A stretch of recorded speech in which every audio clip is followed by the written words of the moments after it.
नमस्कार दोस्तों, स्वागत है आपका फ्रेंडसेट प्रिपरेशन यूट्यूब चैनल पर। इस चैनल पर मैं लेके आता हूं रोजाना आपके लिए करंट अफेयर जनरल स्टडी की ये वीडियो, जिसे आप यूटिलाइज कर सकते हैं किसी भी कॉम्पिटिटिव एग्जाम की प्रिपरेशन के लिए। अगर आप यूपीएससी प्रीलिम्स या फिर किसी स्टेट की पीसीएस एग्जाम की तैयारी कर रहे हो तो ये वीडियो आपके लिए बहुत ज़्यादा बेनिफिशियल हो सकती है। वीडियो को एंड तक देखिए, क्वेश्चन को अटेम्प्ट करिए और एंड में अपना स्कोर जरूर बताइए कि आप कितने क्वेश्चन के आप सही आंसर दे पा रहे हैं।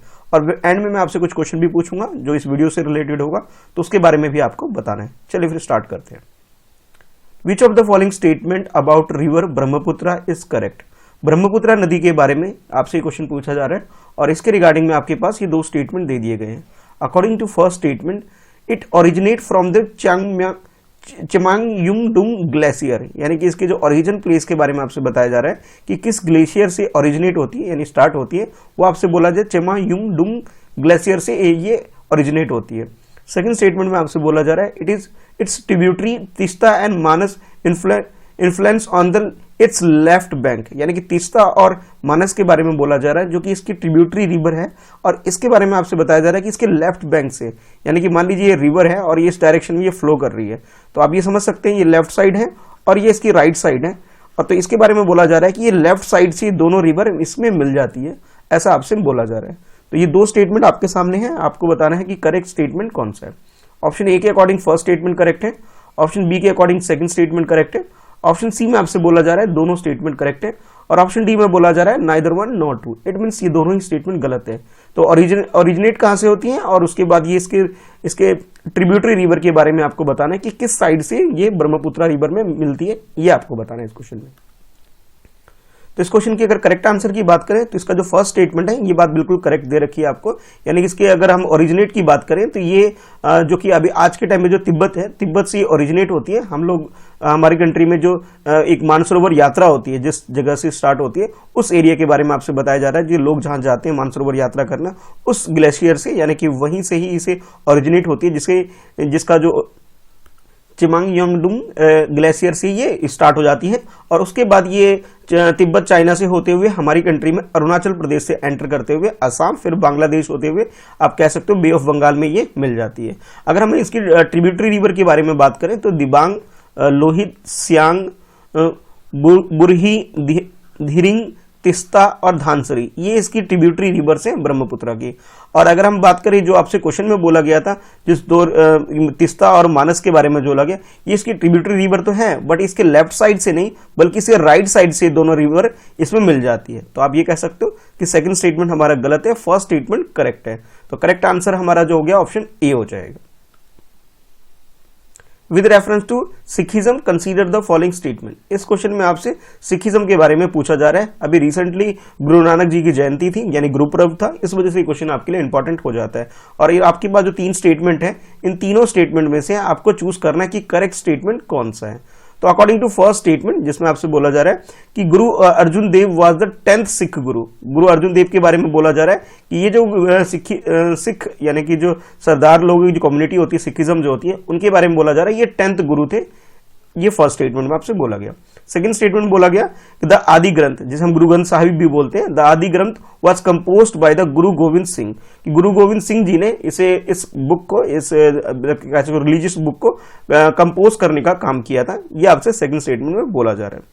और थर्ड स्टेटमेंट बोला जा रहा है संगत is a congregational worship practice involving collective recitation, यानी कि इनके जो एक तरह वर्शिप का जो तरीका है, ये आपसे बोला जा रहा है कि कलेक्टिव होकर के रेसिटेशन करते हैं, यानी पाठ वगैरह करते हैं एक साथ, एक ग्रुप में इकट्ठा होकर के। ये आपसे थर्ड स्टेटमेंट में बताया जा रहा है। तो सिखिज्म से रिलेटेड ये तीन स्टेटमेंट है, आपको चूज करना है कि तीनों स्टेटमेंट में से करेक्ट स्टेटमेंट कौन सा है। ऑप्शन ए में आपसे बोला गया फर्स्ट स्टेटमेंट करेक्ट है, ऑप्शन बी में आपसे बोला जा रहा है second and third statement correct है, ऑप्शन सी में आपसे बोला जा रहा है कि थर्ड स्टेटमेंट ओनली करेक्ट है, और ऑप्शन डी में आपसे बोला जा रहा है कि ये सारे स्टेटमेंट, तीनों ही स्टेटमेंट करेक्ट है। तो सिखिज्म को ध्यान में रखते हुए आपको क्वेश्चन अटेम्प्ट कर लेना है।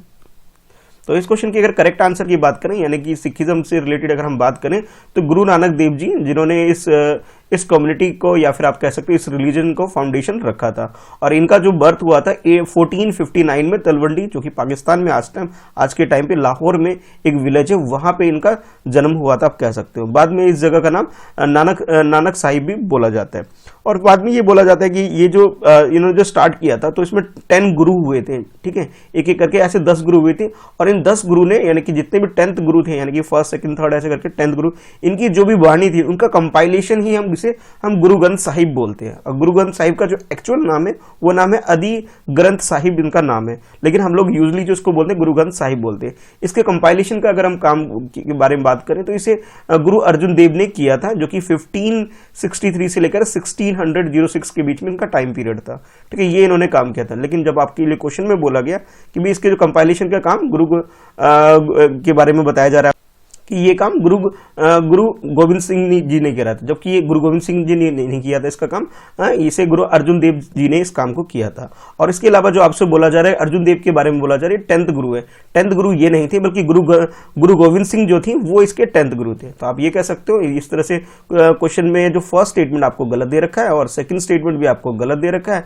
बाकी जो थर्ड स्टेटमेंट है वो बिल्कुल करेक्ट है, यानी कि इसके अंदर जो एक वर्कशिप जो होती है, यानी कि एक तरह से पार्ट होता है और ये कलेक्टिव होता है, लोग एक साथ मिलकर रेसिटेशन करते हैं, जो भी इसमें वाणी वगैरह होती है। तो आप ये कह सकते हो थर्ड स्टेटमेंट हमारा करेक्ट है। फर्स्ट और सेकंड स्टेटमेंट गलत होने की वजह से हमारा आंसर सी हो जाएगा। With reference to mission Covid Suraksha consider the following statement. इस क्वेश्चन में आपसे मिशन कोविड सुरक्षा के बारे में पूछा जा रहा है और इसके रिगार्डिंग में आपके पास ये कुछ स्टेटमेंट दे दिए गए। According to first statement, it is India's targeted effort to enable development of indigenous affordable and accessible vaccine, यानी कि हमारी कंट्री के द्वारा एक तरह से प्रोग्राम है, एक तरह से इनिशिएटिव लिया गया इस टारगेट से कि कोविड-19 के लिए एक तरह से वैक्सीन को डेवलप किया जाएगा और विदाउट एक्सटर्नल हेल्प, यानी कि इंडिया का इंडिजिनस एक प्रोसेस कह सकते हो, ये हमारी कंट्री के साइंटिस्ट के द्वारा खुद से डेवलप किया जाने वाला एक प्रोग्राम, एक तरह मिशन आप कह सकते हो।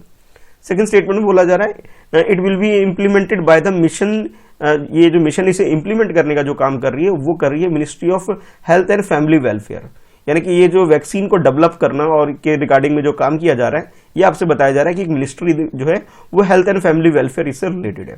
तो दो स्टेटमेंट आपके सामने है, आपको बताना है कि करेक्ट स्टेटमेंट कौन सा है।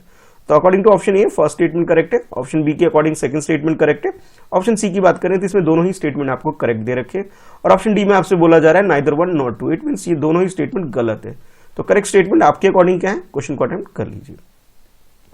अगर कोविड सुरक्षा की बात करें, जो कि हमारी कंट्री में कोविड-19 से रिलेटेड जो वैक्सीन है उसको डेवलप करने का एक मिशन हमारी कंट्री में है, और ये जो डेवलपमेंट का जो काम किया जा रहा है ये इंडिजिनस एफोर्डेबल और एक्सेसिबल वैक्सीन डेवलप करने का काम किया जा रहा है। इसका मतलब ये है कि हमारी कंट्री खुद से अपने एफर्ट लगाएगी किसी बाहर के बिना किसी हेल्प से, तो उस तरह का ये मिशन है। और इसमें जो प्राइस होगा बिल्कुल एफोर्डेबल होगा, हर किसी के रीच में ये वैक्सीन पहुंच सके, ये टारगेट एक्चुअल में रखा गया है। तो फर्स्ट स्टेटमेंट तो बिल्कुल करेक्ट है, ये सारी बातें बिल्कुल करेक्ट दे दी गई थी। अगर हम सेकंड स्टेटमेंट की बात करें जिसमें आपसे बोला गया कि ये family and health and family welfare जो हमारे यहाँ मिनिस्ट्री है उससे रिलेटेड है, ये बात गलत है। इसे जो इंप्लीमेंट करने का जो काम कर रही है वो कर रही है डिपार्टमेंट ऑफ बायोटेक्नोलॉजी, ये हमारी कंट्री में डिपार्टमेंट है जो इसको इंप्लीमेंट करने का काम करती है। और ये जो मिशन जो हमारी कंट्री में है कि आत्मनिर्भर भारत, उसके तहत इस स्कीम को स्टार्ट किया गया, इस मिशन को स्टार्ट किया गया है। और ये टोटली जो रिलेटेड है वो है biotechnological industrial research assistant council जो हमारी कंट्री में है, जिसे हम बिराक बोल देते हैं, ये उससे रिलेटेड ये डिपार्टमेंट है। तो आप ये कह सकते हो सेकंड स्टेटमेंट आपको गलत दे रखा है, फर्स्ट स्टेटमेंट बिल्कुल करेक्ट है। तो करेक्ट आंसर हमारा ऑप्शन ए हो जाएगा। Consider the following statement about diabetes. इस क्वेश्चन में आपसे डायबिटीज के बारे में पूछा जा रहा है और उसके रिगार्डिंग में ये तीन स्टेटमेंट आपको दे दिए गए। इन तीनों स्टेटमेंट में से आपको चूज करना है नॉट करेक्ट, यानी कि गलत स्टेटमेंट आपको चूज करना है, और जो भी गलत स्टेटमेंट होगा गलत स्टेटमेंट के अकॉर्डिंग ही आपका आंसर होगा। तो फर्स्ट स्टेटमेंट आपसे बोला जा रहा है इन टाइप 1 डायबिटीज, डायबिटीज का जो फर्स्ट टाइप होता है उसके बारे में बताया जा रहा है the only the body fails to produce sufficient insulin. इसके अंदर क्या होता है कि बॉडी के अंदर जो जितनी हमारी जरूरत होती है उतनी इंसुलिन प्रोड्यूस नहीं हो पाती, ऐसा फर्स्ट स्टेटमेंट में बोला जा रहा है।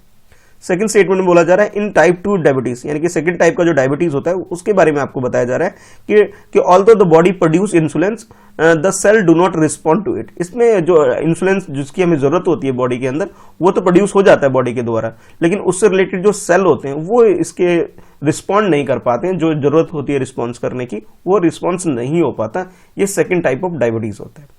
थर्ड स्टेटमेंट में आपसे बोला जा रहा है अगेन टाइप 2 डायबिटीज के बारे में ही आपसे बात की जा रही है, is also known as the juvenile diabetes. इस टाइप 2 डायबिटीज को जुवेनाइल डायबिटीज बोला जा रहा है वो इसलिए as it mostly affect the children as 14 to 16। 14 और 16 एज के बीच के जो टीनेजर जो मतलब बच्चे होते हैं उसको ये डायबिटीज ज्यादा इंपैक्ट में डालती है, ऐसा आपसे थर्ड स्टेटमेंट में बोला जा रहा है। तो 3 स्टेटमेंट है डायबिटीज से रिलेटेड, आपको गलत स्टेटमेंट चूज करना है। ऑप्शन ए के अकॉर्डिंग फर्स्ट और सेकंड स्टेटमेंट गलत है, ऑप्शन बी के अकॉर्डिंग सेकंड स्टेटमेंट गलत है, ऑप्शन सी के अकॉर्डिंग थर्ड स्टेटमेंट गलत है। अगर हम बात करें ऑप्शन डी, इसमें आपसे बोला जा रहा है कि तीनों ही स्टेटमेंट फर्स्ट सेकंड थर्ड तीनों ही स्टेटमेंट गलत है। तो आपके अकॉर्डिंग गलत स्टेटमेंट कौन सा है, क्वेश्चन को अटेम्प्ट कर लीजिए। अगर डायबिटीज की बात करें तो आप लोग जानते हैं हमारी कंट्री में हमारी कंट्री को डायबिटीज से रिलेटेड एक बहुत ज्यादा डायबिटीज होने वाली कंट्री के रूप में भी जाना जाता है। बहुत ज्यादा केसेस हमारी कंट्री में है। इसमें एक्चुअल में होता क्या है कि हमारी बॉडी के अंदर जो मेजर ऑर्गन वगैरह उसे इंपैक्ट पड़ता है, जैसे किडनी की बात कर लीजिए, हार्ट, ब्लड वेसल में, नर्वस सिस्टम में, आइस वगैरह। तो इन सारे जो बॉडी के हमारे जो कंपोनेंट है उसके अंदर ये प्रॉब्लम आती है इस बीमारी की वजह से। टाइप 1 डायबिटीज के बारे में जो आपको फर्स्ट स्टेटमेंट में बोला गया वो बात बिल्कुल करेक्ट बताई गई कि ये जो डायबिटीज होता है इनमें इंसुलिन प्रोड्यूस होना बंद हो जाता है, ये बात बिल्कुल करेक्ट है। लेकिन जो आपसे टाइप 2 डायबिटीज के बारे में जो आपसे बात बताएगी कि इंसुलिन तो प्रोड्यूस हो जाता है इसके अंदर, ठीक है, लेकिन जो सेल होती है वो उसके हिसाब से रिस्पॉन्स नहीं कर पाती है, ये आपसे सेकंड डायबिटीज के बारे में बताएगा, ये बात भी बिल्कुल करेक्ट है। लेकिन जो थर्ड स्टेटमेंट आपसे बोला गया, जिसमें आपसे ये बोला गया कि थर्ड स्टेटमेंट के अंदर ये होता है, ये टाइप 2 डायबिटीज के बारे में आपको बताया गया कि टाइप 2 डायबिटीज जो होता है उसे जुवेनाइल डायबिटीज बोला जाता है। ये बात बिल्कुल गलत है। ये टाइप 2 डायबिटीज को जुवेनाइल डायबिटीज नहीं बोला जाता, बल्कि ये होता है कि जो टाइप 1 डायबिटीज होता है उसी को जुवेनाइल डायबिटीज बोला जाता है। वो इसलिए बोला जाता है कि इसमें क्या होता है कि 14 से 16 ईयर के जो बच्चे होते हैं उस कैटेगरी के बच्चों को ज्यादा इंपैक्ट डालती है टाइप 1 डायबिटीज, ठीक है, ये आपको याद रखना है कि टाइप 1 डायबिटीज ज्यादा इंपैक्ट डालती है छोटे बच्चों के अंदर, यानी कि 14 to 16 ईयर के जो बच्चे होते हैं उनके अंदर, ठीक है। तो आप ये कह सकते हो थर्ड स्टेटमेंट आपको गलत दे रखा था, बाकी फर्स्ट एंड सेकंड स्टेटमेंट बिल्कुल करेक्ट है। तो इस हिसाब से आप ये कह सकते हो कि हमें करेक्ट आंसर नहीं बल्कि इनकरेक्ट स्टेटमेंट चूज करना था। तो थर्ड स्टेटमेंट हमारा गलत था, फर्स्ट स्टेटमेंट बिल्कुल करेक्ट है, सेकंड भी करेक्ट है। इस हिसाब से हमारा आंसर सी हो गया। सी इसलिए हो गया क्योंकि हमें इनकरेक्ट स्टेटमेंट चूज करना था। With reference to Indian railway consider the following statement. Indian railway के बारे में यानी कि भारतीय रेल के बारे में आपसे क्वेश्चन पूछा जा रहा है और आपको चूज करना है कि भी करेक्ट स्टेटमेंट कौन सा है। तो ये फर्स्ट स्टेटमेंट है जिसमें बोला जा रहा है कि red hill railway was the India's first railway, कि हमारी कंट्री में जो फर्स्ट रेलवे की बात करें तो ये बोला जा रहा है कि जो रेड हिल रेलवे वो हमारी कंट्री में फर्स्ट रेलवे है। सेकंड स्टेटमेंट बोला जा रहा है कि Indian railway was nationalised by the government of India act 1935, कि 1935 में जो गवर्नमेंट ऑफ इंडिया एक्ट आया था 1935 का, उसके अकॉर्डिंग रेलवे को हमारी कंट्री में नेशनलाइज किया गया था। ये सेकंड स्टेटमेंट में बोला जा रहा है। थर्ड स्टेटमेंट बोला जा रहा है the first electric passenger train run between the Victoria terminus to Kurla. ये आपसे बताया जा रहा है कि थर्ड स्टेटमेंट में कि हमारी कंट्री में जो पैसेंजर ट्रेन वो भी इलेक्ट्रिक जैसे EMU वगैरह जो चलती है हमारी कंट्री में, उसके बारे में आपसे बताया जा रहा है। जो फर्स्ट टाइम चली थी वो विक्टोरिया टर्मिनस जो कि मुंबई में है और कुर्ला के बीच में चली थी। ये 3 स्टेटमेंट है, आपको चूज करना है कि करेक्ट स्टेटमेंट कौन सा है। तो ऑप्शन ए की अगर अकॉर्डिंग बात करें इसमें बोला जा रहा है फर्स्ट स्टेटमेंट करेक्ट है, ऑप्शन बी के अकॉर्डिंग सेकंड स्टेटमेंट और थर्ड स्टेटमेंट करेक्ट है, और ऑप्शन सी में आपसे बोला जा रहा है कि first and third statement correct है, और ऑप्शन डी में आपसे बोला जा रहा है कि तीनों ही स्टेटमेंट फर्स्ट सेकंड थर्ड तीनों ही स्टेटमेंट बिल्कुल करेक्ट है। तो आपके अकॉर्डिंग करेक्ट स्टेटमेंट क्या है, क्वेश्चन को अटेम्प्ट कर लीजिए। तो इस क्वेश्चन की अगर करेक्ट आंसर की बात करें तो यहाँ पे आपके पास जो फर्स्ट और थर्ड स्टेटमेंट है ये दोनों ही स्टेटमेंट बिल्कुल करेक्ट है, और लेकिन सेकंड स्टेटमेंट में थोड़ी सी मिस्टेक है। क्या है मिस्टेक जान लेते हैं। तो फर्स्ट स्टेटमेंट की बात करें जिसमें ये बोला गया कि रेड हिल रेलवे जो है हमारी कंट्री में ये फर्स्ट टाइम हमारी कंट्री में ये रेलवे जो सेटअप किया था वो रेड हिल रेलवे थे, ये बात बिल्कुल करेक्ट है। एक्चुअल में जो प्रपोजल आया था हमारी कंट्री में जब अंग्रेज वगैरह हमारी कंट्री में थे तो 1832 में तब हमारी कंट्री में रेलवे के लिए प्रपोजल आया गया था और ये मद्रास के अंदर लाया गया था। जो मद्रास हमारी कंट्री में प्रोविंस हुआ करते थे, प्रोविंस जिसे आजकल हम स्टेट बोलते हैं। तो फर्स्ट स्टेटमेंट हमारा बिल्कुल करेक्ट हो गया। सेकंड स्टेटमेंट की बात करें जिसमें ये बोला गया आपसे कि भी कि हमारी कंट्री में जो इंडियन रेलवे उसे नेशनलाइज करने का काम आपसे बोला गया कि 1935 के एक्ट के तहत इसे नेशनलाइज किया गया। ये बात बिल्कुल गलत है, बल्कि जब हमारी कंट्री आज़ाद हो गई, इंडिपेंडेंट हो गई, तो 1951 में आज़ादी के बाद इसे नेशनलाइज किया गया था।